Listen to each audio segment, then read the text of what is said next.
Gue mau cerita pengalaman gue jadi konsultan, dan cerita ini untuk sebagian orang barangkali udah dianggap lumrah. Gue sering dipanggil klien, dia pengusaha sekaligus politikus daerah. Tugas gue simpel, tapi cukup krusial.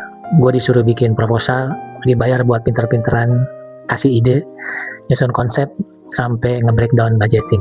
Nah, serunya itu gue suka diajak keliling ke berbagai pertemuan, dari yang super formal di gedung kementerian sampai yang ngobrol santai di klub-klub bintang 5. Dari situ mata gue terbuka lebar. Ini kalau boleh jujur, hampir 90% entitas yang pernah bersinggungan sama gue sebenarnya mengalami krisis kepemimpinan parah.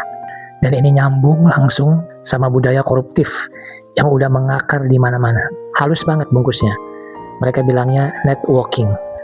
Klien gue ini pengurus sebuah himpunan pengusaha di daerahnya yang juga aktif di partai X. Karir politiknya ya nggak jauh-jauh dari budaya transaksional. Begitu masuk musim pemilihan ketua cabang, sibuklah dia ngumpulin logistik.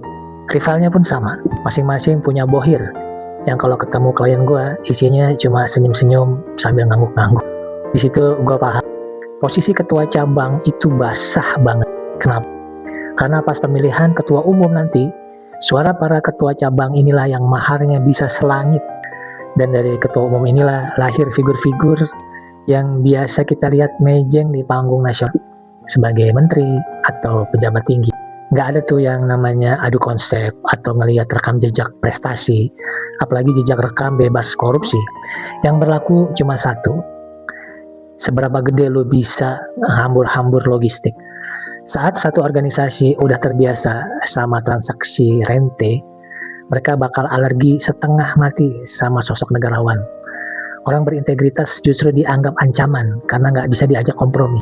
Sistem seleksinya sengaja dirancang bukan buat nyari pemimpin yang belain rakyat, tapi buat nyaring siapa yang paling bisa mengamankan modal.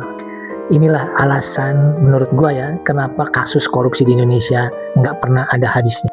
Udah saatnya kita putus mata rantai transaksional ini. Mulai dari Gen Z nih, dengar nih Gen Z.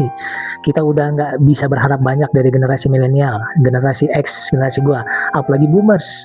Beban dosa konflik kepentingan kita udah terlalu berat. Punya pengalaman atau gambaran yang serupa sama cerita gue ini? Tumpahin di kolom komentar.